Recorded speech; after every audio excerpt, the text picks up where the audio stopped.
Terima kasih, selamat pagi semua murid-murid kelas 2. Kita mulai pembelajaran untuk yang pertama di tahun ajaran 2021-2022. Sekarang ialah tema 1, subtema 1, hidup rukun di rumah. Sebelum masuk ke materi, kita akan sedikit melihat dulu contoh-contoh yang sudah ditunjukkan di sini. Contoh hidup rukun di lingkungan rumah, misalnya gambar yang atas itu membersihkan rumah secara bersama-sama.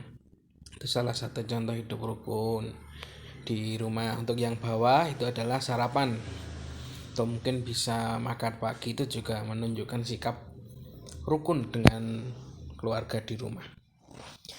Selanjutnya ini ada sebuah bacaan, nanti saya bacakan, nanti kalian mengulangi lagi, membaca lagi. Kalau terlalu cepat bisa di skip. Itu judulnya Kakakku Tersayang. Bacaannya, suatu hari kakak membawakanku buah tangan untuk aku sangat senang. Aku sangat senang sekali aku mendapatkan sebuah buku cerita. Kakakku memang orang yang ringan tangan. Setiap pulang dari kota selalu membawakanku oleh-oleh. Ayah dan ibuku selalu tersenyum bahagia melihat dua buah hati mereka rukun. Nah, dari bacaan di atas tentu saja mungkin ada beberapa kata yang jarang anak-anak dengar, seperti contoh yang saya beri tanda merah itu. Misalnya buah tangan. Buah tangan itu bukan kok buah yang berada di tangan, tetapi buah tangan itu adalah kata lain dari oleh-oleh. Untuk ringan tangan itu bukan berarti kok tangan kita ringan, itu bukan, karena ringan tangan itu suka menolong. Dan untuk yang ketiga, buah hati itu kok bukan buah yang berbentuk hati, tetapi buah hati itu artinya anak. Nah, hal-hal seperti itu biasa disebut dengan ungkapan. Itu ungkapan itu gabungan kata yang memiliki arti berbeda dengan kata asalnya. Seperti contoh yang lain, misalnya besar kepala. Besar kepala itu arti sesungguhnya itu kan kepalanya besar, tetapi arti dalam ungkapan besar kepala itu sombong. Terus nomor 2, rendah hati. Rendah hati itu bukan hatinya berada di tempat yang rendah, tapi rendah hati itu tidak sombong. Nah, terus lanjutnya, panjang tangan bukan berarti kita mempunyai tangan yang panjang, tapi ungkapan panjang tangan itu artinya suka mencuri, seperti itu. Ya, tadi di bacaan ada oleh-oleh dari kakak, yaitu lawan tadi kan buku. Nah, sekarang coba dihitung jumlah bukunya di sini. Buku yang di sini ada 4, yang tengah 4, yang paling kanan 4. Berarti jumlah oleh-oleh dari kakak itu adalah 12, jadi 4 kali 3. Nah, sekarang kita masuk ke pokok pembahasan yang berikutnya. Ialah sini, diperhatikan dulu yang ini. 1 kubus satuan. Jika ada gambar seperti itu, 1 kubus, itu namanya kubus.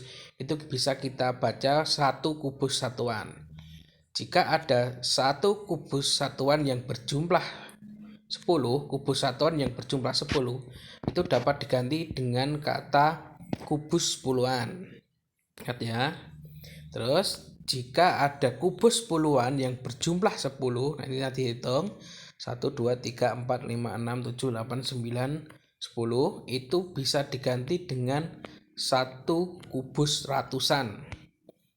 Dalam soal atau dalam buku biasanya penggambarannya kubus ratusan digambarkan dengan kubus satuan yang berjumlah 100, seperti ini, yang ini.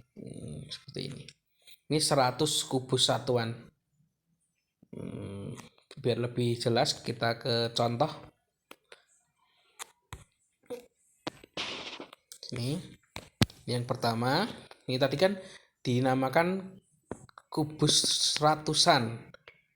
Kubus ratusan seperti ini. Nah, kubus ratusan. Kubus ratusnya ada berapa? Oh, ada 1, berarti kita tulis 100. Ditambah ini tadi adalah kubus puluhan. Puluhan ada 2, berarti 10 kali 2 berarti 20. Sedangkan yang satuan kubus satuannya ada berapa? 1, 2, 3, 4, berarti 4. Jika dijumlahkan berarti 100 ditambah 20 ditambah 4 berarti 124. Dibaca, kalau seperti ini 124 tidak boleh membacanya 124, tapi membacanya harus 124. Oke ya, itu sedikit penjelasan mengenai pembelajaran ini. Jika ada yang kurang paham nanti bisa diulang-ulang. Silakan dipahami nanti soalnya mengenai hal-hal seperti ini. Terima kasih. Wassalamualaikum warahmatullahi wabarakatuh.